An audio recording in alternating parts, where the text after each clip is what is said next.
कठुआ में धान मंडी समय से पहले बंद करने से सख्ते में किसान, भड़के किसान। डंप की गई फसल के बर्बाद होने के आसार, प्रशासन के खिलाफ प्रदर्शन कर इंसाफ की लगाई गुहार।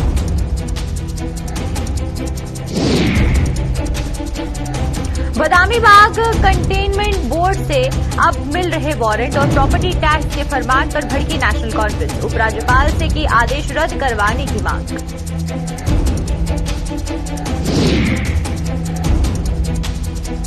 जम्मू में भी कंटेनमेंट जोन फिर से आने लगे वजूद में, 2 परिवार के 7 सदस्यों का हुआ कोरोना और सरस्वती विहार में प्रशासन ने लगाई पाबंदियां।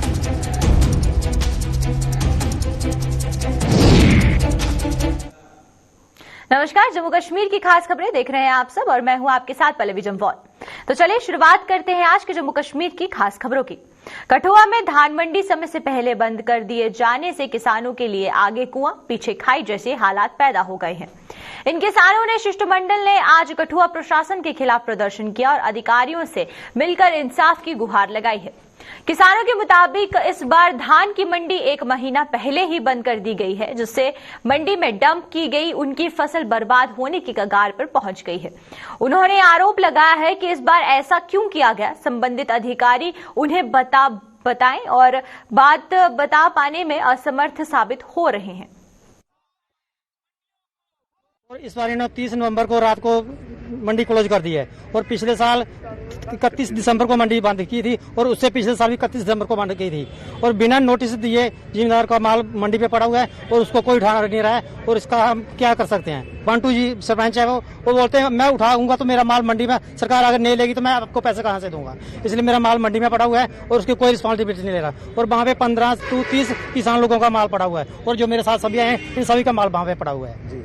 और अगर इनको बंद ही करना था 30 नवंबर को तो इन्होंने नोटिस पहले निकालना चाहिए था ना, वहाँ पे एक नोटिस लगाना चाहिए था वहाँ मंडियों के बाहर। कुछ गिया हुआ धान वहाँ पे पड़ा हुआ है, अगर कल को बारिश आ जाती है वो खराब हो जाता है तो उसकी जिम्मेवारी कौन लेगा।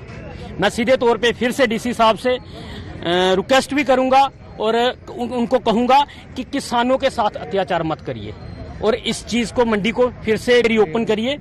और जब तक किसानों का वहाँ पे सारा धान की खरीदा नहीं जाता तब तक मंडी को बंद ना करिए। अगर देखा जाए तो फिर उसका यही होगा कि व्यापारियों को फायदा देने के लिए ऐसे काम कार्य किए जा रहे हैं कि क्योंकि किसान परेशान होगा, वो अपना जो माल है वो व्यापारियों को सस्ते में 1200 के बाद दे देगा, 1300 के बाद दे देगा। जो गवर्नमेंट का भाव है 1940 है। श्रीनगर में बदामी बाग कंटोनमेंट बाग बोर्ड के अधीन आने वाले 4 इलाकों के लोगों को प्रॉपर्टी टैक्स की बिल मिलने के बाद अब वारंट भी मिलने लगे हैं। सोनावार, इंदिरानगर, बटवारा और शिवपोरा इलाके में लोग ये वारंट हासिल होने पर सख्ते में आ गए हैं। नेशनल कॉन्फ्रेंस ने इस पूरे मामले की कड़ी निंदा करते हुए प्रॉपर्टी टैक्स का आदेश रद्द करने की मांग की है। नेशनल कॉन्फ्रेंस के वरिष्ठ नेता एहसास परदेसी ने आज एक प्रेस कॉन्फ्रेंस के दौरान इन 4 इलाकों के लोगों को बेवजह निशाना बनाए जाने का आरोप लगाया है। उन्होंने कहा कि जम्मू कश्मीर में कहीं पर भी प्रॉपर्टी टैक्स नहीं वसूला जा रहा है और एक सोची समझी साजिश के तहत श्रीनगर के इन 4 इलाकों को ही निशाना बनाया गया है। परदेसी ने उपराज्यपाल से इन मामले का संज्ञान लेते हुए इस आदेश को रद्द करवाने की मांग भी की है। 19 के बाद पूरा मुल्क जो है वो कोविड से जूझ रहा है, कामकाज नहीं है। इन हालातों में ये वारंट ऑर्डर निकालने का मतलब क्या है? क्या ये धमकी है? क्या वहां के बाशिंदों को डराना चाहते हैं? और मैं आपकी वसादत से ऑनरेबल लेफ्टिनेंट गवर्नर साहब से अपील करना चाहता हूं, जबकि जम्मू कश्मीर में किसी जगह पे प्रॉपर्टी टैक्स वसूल नहीं किया जाता है, तो क्या वजह है कि आपने J&K में सिर्फ 4 इलाके चूज किए हैं, बटवारा, शिवपुरा, इंदिरानगर और पार्ली सुनार। इनका कसूर क्या है? या तो एक यूनिफॉर्मिटी हो, J&K का हर एक बाशिंदा प्रॉपर्टी टैक्स दे तो हम भी दे, बात बनती है। तो क्या बदामी बाग बोर्ड वाले ये नहीं जानते हैं कि 2014 के सैलाब के बाद सबसे ज्यादा नुकसान अगर किसी एरिया में, इलाके में हुआ था तो वो यही था, बटवारा, शिवपुरा, इंदिरानगर और सुनार में। मैं एक बार फिर ऑनरेबल लेफ्टिनेंट गवर्नर साहब से ये अपील करना चाहता हूं कि इस ऑर्डर को वापस लिया जाए और इस उम्मीद के साथ कि फिलहाल जब तक यहाँ के कश्मीर के इकोनॉमिक कंडीशन जो है वो ठीक ना हो, ऐसे ऑर्डर्स दोबारा इशू नहीं किए जाएंगे। कोरोना महामारी की दूसरी लहर के बाद शांत हुए हालात अब फिर से बिगड़ने लगे हैं। आलम यह है कि इस महामारी के अब दोबारा जोर पकड़ने से कंटेनमेंट जोन भी फिर से वजूद में आने लगे हैं। दूसरी लहर के बाद अब कुछ हद तक राहत मिलने के बाद लोगों ने चैन की सांस ली थी, लेकिन उनका ये चैन अब छिनने लगा है। जम्मू शहर के हजूरी बाग इलाके के सरस्वती विहार में 7 लोग कोरोना से संक्रमित पाए जाने पर इस इलाके को कंटेनमेंट जोन घोषित कर दिया है। सरस्वती विहार में एक परिवार के 5 और दूसरे परिवार के 2 सदस्यों में संक्रमण की पुष्टि होने पर दोनों घरों के बाहर कंटीली तारें बिछा दी गई हैं। संबंधित तहसीलदार ने मौके पर पहुंचकर स्थिति का जायजा लिया और वहां पर अपनी निगरानी में कंटीली तारें बिछवा दी ताकि संक्रमितों में से कोई भी बाहर ना निकल सके। कुछ 7 केसेस जो पॉजिटिव आए हैं, तो इसी के रिगार्डिंग हमने यहाँ ये कंटेनमेंट किया है ये एरिया। तो आगे भी दूसरे लोगों से भी ये हम अपील करते हैं कि वो अपने अपने घरों में रहें और बाहर ना निकलें और मास्क वगैरह पहन कर रखें और ज्यादा भीड़ भाड़ मत करें। और इसके साथ ही मैं और भी बाकी लोगों से भी ये अपील करता हूँ कि वो भी अपने अपने घरों में रहें। हम सभी जानते हैं कि कल जिला प्रशासन की तरफ से यहाँ हमारी वार्ड के हजूरी बाग के 7 वाले मोहल्ले में जो हमारा सरस्वती विहार है, यहाँ पर कंटेनमेंट जोन जो है इसको घोषित किया गया है। ये दूसरी वेव के बाद पहला मौका है कि जम्मू का कोई मोहल्ला जो है उसको कंटेनमेंट जोन बनाया गया है। आपके माध्यम से मैं सभी जम्मू वासियों को और विशेष रूप अपने इस एरिया के वासियों से यही कहूँगा कि कृपया हम सब जो है जिला प्रशासन की जो भी गाइडलाइंस हैं उनका ध्यान रखें। मास्क हम जरूर पहने, क्योंकि जैसा अभी पूरी दुनिया में ये बात आ रही है कि तीसरी वेव आ सकती है, तो हम सबको प्रशासन का सहयोग करना चाहिए और इसमें एक अपनी जो भूमिका है हम सबको निभानी चाहिए। यही निवेदन मैं आपके माध्यम से करना चाहता हूँ। कोविड-19 के ओमिक्रॉन वेरिएंट ने जहां एक बार फिर लोगों में दहशत का माहौल पैदा कर दिया है, वहीं पर जम्मू के जीएमसी अस्पताल प्रशासन ने इस वेरिएंट से निपटने के लिए कमर कस ली है।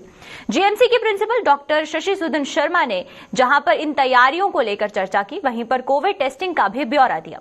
उन्होंने बताया कि अगस्त 2020 में जीएमसी में आरटीपीसीआर और रैपिड टेस्ट की शुरुआत हुई थी और 29 नवंबर 2021 तक अस्पताल में कुल 14,52,469 आरटीपीसीआर टेस्ट किए गए थे।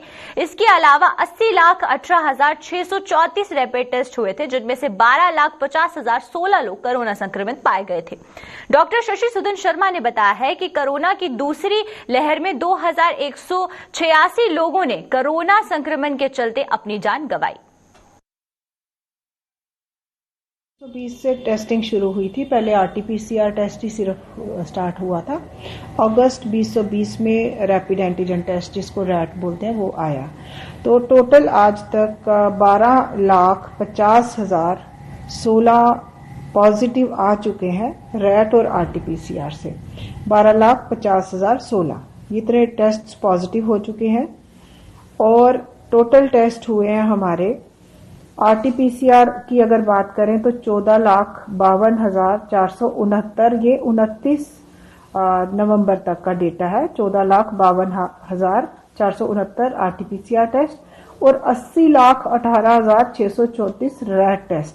तो ये काफी बड़ा नंबर है, ऑलमोस्ट हाईएस्ट पॉसिबल जितना। जम्मू की टेस्टिंग में परफॉर्मेंस बहुत अच्छी रही है। 2186 डेथ्स हुई हैं और ये देख रहे हैं कि सेकेंड वेव में जो मैक्सिमम नंबर ऑफ पॉजिटिविटी भी जो रिपोर्ट की गई और मैक्सिमम नंबर ऑफ टेस्ट भी थे, वो हुए हैं सितंबर और अक्टूबर के महीने में। 12,000 ये पॉजिटिव्स हम उस दौरान आए हैं हमारे सितंबर अक्टूबर के महीने में। पॉजिटिविटी रही सितंबर में 20,000 और 486 टेस्ट। उसके बाद ये डिक्लाइन आना शुरू हो गया था। 8,518 टेस्ट ही पॉजिटिव आए थे, तो आधे से भी कम हो गया था। टेस्टिंग ने ही यहाँ की पैंडेमिक कंट्रोल में हमारी जो रिगरस टेस्टिंग है वो एज पर गाइडलाइंस रही। उसमें एक टाइम पे सारे ट्रैवलर्स जितने थे एयर ट्रैवलर्स भी और रेलवे ट्रैवलर्स भी, वो हमारी यूटी ऑफ J&K में ही ऐसा होता रहा। 100% टेस्टिंग चली है, तो टेस्टिंग में कभी कोई कमी नहीं आई। और किसी भी पैंडेमिक मैनेजमेंट में, जैसे अभी ओमाइक्रॉन नाम का नया वेरिएंट भी आया है, तो टेस्टिंग से ही हम अपनी सारी एफर्ट्स जो हैं फिर से शुरुआत कर देते हैं। जम्मू के नरवाल इलाके में स्थित सब्जी और फल मंडी में रेहड़ी और खोखे लगाकर अपना गुजर बसर करने वाले लोगों की मांग पूरी होने पर वो खुशी से फूले नहीं समा रहे हैं। मंडी परिसर में ही रेहड़ी जोन मिलने पर इन लोगों ने आज डायरेक्टरेट हॉर्टिकल्चर को विशेष तौर पर आमंत्रित कर उनका आभार जताया और साथ ही साथ पूर्व MLC विक्रम रंधावा को भी उनकी आवाज प्रशासन तक पहुंचाने के लिए उन्हें सम्मानित किया। इन लोगों को कुछ समय पहले प्रशासन ने मंडी से रेहड़ियां हटाने का फरमान जारी कर दिया था, जिससे इन लोगों से रोजी रोटी छिन गई थी। ये लोग अब रेहड़ी जोन में अपना कारोबार फिर से चलाने के काबिल हो गए हैं।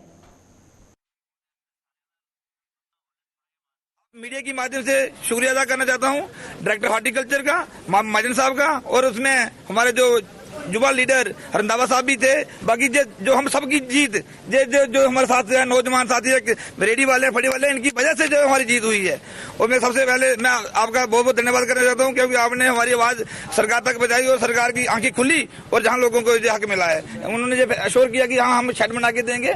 और जो हमारा मीडिया के माध्यम से ये बात कहना चाहता हूँ कि जो हमारा अगला जो स्टेप है, जो हमारे मंडी के अंदर बड़े बड़े माफिया हैं, जो फड़ी वाले हैं, फड़ी वालों को, गरीबों को भी, क्योंकि वो बहुत बड़ा एक लूटा जा रहा है। मंडी जो नाम है वो है कि आने वाले समय में मंडी जो फड़ी है, बड़ी सरकार को पैसा वो गवर्नमेंट डिपार्टमेंट को मिलना चाहिए, ना कि किसी माफिया को। जो हमारा अगला स्टेप जो होगा वो फड़ी वालों के साथ मिलकर हम काम करेंगे। कोई भी जो मंडी में मजदूर है, किसान है, नौजवान है, कोई भी किसी को परेशानी आएगी, हम लोगों के साथ हैं। भारतीय जनता युवा मोर्चा की जम्मू कश्मीर द्वारा किए जा रहे कामकाज की आज समीक्षा की गई। पार्टी के जम्मू मुख्यालय में आयोजित योजना समीक्षा बैठक में आज युवा मोर्चा की राष्ट्रीय उपाध्यक्ष अर्पिता ने राज्य इकाई के कामकाज का जायजा लिया और अपनी ओर से कुछ सुझाव भी दिए। भाजपा की प्रदेश इकाई के अध्यक्ष रविंद्र रैना और युवा मोर्चा के राज्य प्रधान अरुण देव भी इस बैठक में मौजूद थे। युवा मोर्चा का आज समीक्षा बैठक है और इस समीक्षा बैठक में कैसे जम्मू और कश्मीर के हर एक युवा के पास युवा मोर्चा के हर एक सदस्य, हर एक कार्यकर्ता पहुंचेंगे, उसके ऊपर चर्चा और आलोचना हो रही है। युवा मोर्चा एक विचार है, एक सोच है, जिसको जम्मू कश्मीर के हर एक युवाओं को समझने के लिए और विकास की जो तेजी आज पकड़ रही है जम्मू और कश्मीर, उससे जुड़ने के लिए युवा मोर्चा हर एक वो काम करेगा, हर एक वो पदक्षेप लेगा, जिससे विकास और विकास ही होगा। जम्मू शहर के सबसे पुराने मैदान यानी परेड ग्राउंड की शक्लो सूरत बदलने के लिए जारी काम का आज मेयर चंद्रमोहन गुप्ता ने जायजा लिया। माई सिटी माई प्राइड योजना के तहत ये काम जनवरी 2022 तक पूरा करने की समय सीमा निर्धारित की गई है और फरवरी में इसे जनता को समर्पित कर दिया जाएगा। मेयर ने आज स्थानीय पार्षद अनिल मासूम व संबंधित विभाग के अधिकारियों को साथ लेकर काम की प्रगति की समीक्षा की और तयशुदा समय सीमा के भीतर इसे पूरा करने के लिए निर्देश भी जारी किए। बच्चों के खेलने के लिए जब हमने काम लगाया था तो यहाँ की जो समिति थी वो कहते थे कि जल्द से जल्द काम खत्म हो, इसलिए प्रयास कर रहे हैं कि जहाँ अच्छे शेड बने, अच्छी जहाँ पिच बने, ग्राउंड अच्छी बने, बार बार मिट्टी जो ग्राउंड की बह जाती है वो ना बहे, बाथरूम अच्छे हों, बच्चों के चेंजिंग रूम हो, टॉयलेट्स, गेट अच्छा हो। एक स्मार्ट सिटी की तरफ आज जम्मू बढ़ रहा है और हमारी हर चीज स्मार्ट होनी चाहिए। इसको भी परेड ग्राउंड को, जो एक ही parade ground Jammu municipal corporation के पास एक ग्राउंड है, तो इसको हम स्मार्ट करने का प्रयास कर रहे हैं ताकि हमारे ओल्ड सिटी के जो बच्चे हैं, जो पुराने शहर के बच्चे हैं, बाहर से भी बच्चे बहुत आते हैं यहाँ खेलने के लिए, चाहे क्रिकेट की गेम हो, चाहे कोई और गेम हो। सुबह सुबह हमारे सीनियर सिटीजन सैर करने आते हैं, घूमने आते हैं। दिन के समय हमारी माताएं बहनें धूप के, आजकल जैसे विंटर है, धूप में आती हैं और सारा समाज आता है और हार्ट ऑफ द सिटी है। इसको मैं यही आज हमारे जॉइंट मिनिस्टर वर्क्स को और एक्शन को अरविंदर जी को बोला है, जल्द से जल्द इस काम को कंप्लीट कराओ ताकि इस काम को कंप्लीट करके हम जनता के हवाले कर सकें। डोगरा सदर सभा ने जम्मू के ऐतिहासिक मुबारक मंडी परिसर के से संबंधित कुछ मुद्दों को जम्मू कश्मीर के मुख्य सचिव के समक्ष उठाया है। सभा के प्रधान ठाकुर गुलचैन सिंह चाड़क की अगुवाई में एक शिष्टमंडल मुख्य सचिव से मिला था और इस बैठक के दौरान उनसे इस परिसर के संरक्षण के काम में तेजी लाने की मांग की थी। चाड़क ने आज एक प्रेस कॉन्फ्रेंस के दौरान ये जानकारी भी दी। उन्होंने ये भी बताया कि मुख्य सचिव को इससे भी अवगत करवाया गया है कि उनके आदेश के बावजूद राजा महाराजाओं के समय के करीब 300 साल पुराने रिकॉर्ड के संरक्षण के लिए कोई कदम नहीं उठाए जा रहे हैं। बड़ी बदकिस्मती है इस खित्ते की, नहीं पूरी नॉर्दर्न इंडिया की, कि मुबारक मंडी जैसा हेरिटेज हम जिंदा नहीं कर पा रहे। हम तड़प रहे हैं और हम ये कह जिस दिन ये मुबारक मंडी हेरिटेज प्रिजर्व हो गया, यहाँ पर एक्टिविटी स्टार्ट हो गई, यहाँ लाइट एंड साउंड शुरू हो गया, तो यहाँ पूरा जम्मू दिन रात चहल पहल यहाँ पर होगी और ये जम्मू चमकेगा। पूरा टूरिज्म यहाँ का बढ़ेगा। करोड़ों लोग तो आगे आ रहे हैं, पूरे नॉर्थ इंडिया के लोग रोजी खाएंगे, वो क्यों नहीं कर रहे? तो हमने कहा कि ये अफवाह है कि वहाँ कोई रानियों के पैलेस को होटल बनाया जा रहा है, ये रोक लो। और दूसरी बात हमने ये कही कि आर्काइव्स के बारे में क्या कहा जा रहा है कि यहाँ का जो 8 लाख फाइल है, 300 साल का रिकॉर्ड है, दुनिया तरसती है उन कागजों को देखने के लिए। रिसर्च स्कॉलर्स आते हैं दुनिया भर के, वो रिसर्च करने के लिए। आप उस रिकॉर्ड को तबाह होने से बचा लो। कहाँ पड़ा हुआ है वो देखो। हमने बताया कि चीफ सेक्रेटरी साहब को कि आप वहाँ पर, हमने अखबारों में पढ़ा, मीडिया में देखा कि आप वहाँ पर गए और आपने सख्ती से कहा कि यहाँ मैट बिछाओ, डस्ट नहीं होनी चाहिए, पोल्यूशन नहीं आनी चाहिए, पूरा इंतजाम करो। लेकिन क्या आपका ऑर्डर कैरी आउट हुआ? वहाँ जाके देखो आज क्या हालत है उसकी। ऊर्जा संरक्षण के प्रति बच्चों के ज्ञान को एक मंच पर लाने के उद्देश्य से एनएचपीसी द्वारा देश भर में कार्रवाई की जा रही है और पेंटिंग प्रतियोगिता के कड़ी के तहत जम्मू में भी आज एक ऐसी ही प्रतियोगिता की शुरुआत की गई। 2 दिनों की इस प्रतियोगिता के पहले दिन कई बच्चों ने ऊर्जा संरक्षण के प्रति अपने विचारों को रंगों के माध्यम से कैनवस पर उतारा। आज पहले दिन के विजेताओं को एनएचपीसी के एग्जीक्यूटिव डायरेक्टर राजन कुमार और उनकी टीम की ओर से सम्मानित भी किया गया।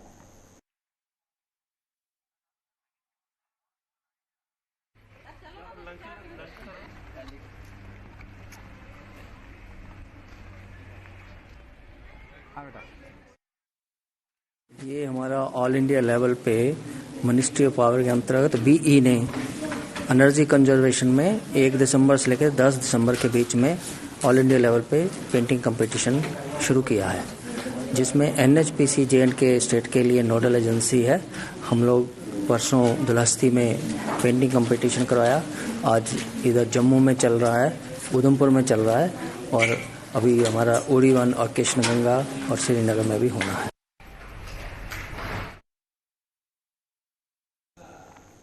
Jammu Kashmir forum for piece ने भी रोशनी एक्ट की बुझ रही रोशनी अब फूटे आंख नहीं सुखा रही है। कोर्ट के आदेश पर कठुआ और सांबा जिलों में खाली करवाई जा रही जमीनों की प्रक्रिया पर फोरम ने सवाल उठाए हैं। फोरम के प्रधान ने आज जम्मू में एक प्रेस कॉन्फ्रेंस के दौरान इस मुद्दे पर क्या कुछ कहा है, आइए आपको दिखाते हैं। पूरी हमारी तहसीलें 3-4 तहसीलें जो है वो इस हाहाकार में मची है कि उनको नोटिस मिल चुके हैं, उनकी गिरदौरियां काट दी गई हैं। जिन्होंने 60 साल 70 साल उस जमीन को बोया, उसको उखाड़ा, उसके जंगल खत्म किए और अपने नाम पर काम किया और उनकी गिरदौरियां हुई थी, आज गिरदौरियां काट दी गई हैं और उनके घर नोटिस लग गया कि इनको खाली कर दो और ये स्टेट लैंड बन गई है। आज ये सबसे कंडेमनेबल एक्ट है सरकार का कि जो पब्लिक की सरकार होती है, जिस आइन में लिखा हुआ we the people of India, जो इंडिया को कॉन्स्टिट्यूट करने जा रहे हैं, लोगों को कहां बसाना है ये सरकार की ड्यूटी है और लोगों का कहां रहना है ये सरकार की ड्यूटी है। आज सरकार इसे बाहर निकाल रही है। हम मुझे पूछना चाहते हैं, जब जे कृष्णा नगर बसा था, जब रूपनगर, न्यू प्लाटा, नानक नगर, ये सब बसे थे, ये रेगुलराइज किए गए, सरकारी लैंड पर थे।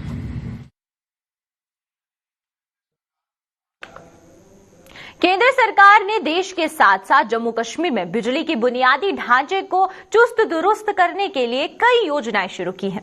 लेकिन केंद्र सरकार की दीनदयाल उपाध्याय ग्राम ज्योति योजना और रूरल इलेक्ट्रिफिकेशन कॉर्पोरेशन जैसी योजनाएं भी खस्ता हाल इस ढांचे में सुधार नहीं ला पाई। अभी भी कई दूर दराज के इलाके में बिजली सप्लाई की तारों के लिए खंबे तक नहीं है और ऐसे ही एक इलाका है जिला उधमपुर का परोआ जागीर, जहां पर खस्ता हाल बिजली के बुनियादी ढांचे का खामियाजा आम लोगों को भुगतना पड़ रहा है। पेश है इसी पर हमारी एक रिपोर्ट।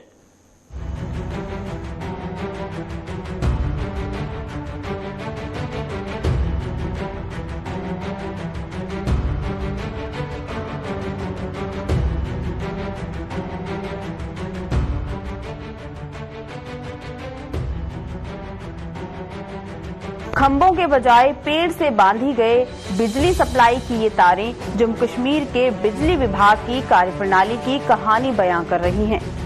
खंभों के बजाय पेड़ों और लकड़ी के डंडों के माध्यम से लोगों के घरों तक बिजली पहुंचाने का ये सिस्टम जिला उधमपुर की पंचायत परोआ जागीर में नजर आता है। देश और प्रदेश में कई सरकारें बदली, यहाँ तक कि इस पंचायत के पंच सरपंच भी बदले, लेकिन इस पंचायत का बिजली की सप्लाई का ये सिस्टम नहीं बदला। सरकार ने देश में लोगों को बिजली उपलब्ध करवाने के लिए कई योजनाएं भी शुरू की, लेकिन इस पंचायत के लोगों को अभी तक किसी भी योजना का लाभ नहीं मिला, जिसका खामियाजा यहाँ के लोगों को भुगतना पड़ रहा है। देखो, जो जिंदा बूटे आप खुद दे रहे हो, जिंदे दरख्त हैं, इसके ऊपर तारें बांधी हुई हैं। खतरा है कई बार जहाँ से करंट लगी बच्चे होते हैं, उनको नहीं मालूम होता इसका, और बच्चों को लेकर जहाँ से हॉस्पिटल भी दूर है और वहां तक गए ताकि उनकी थोड़ी जान बची।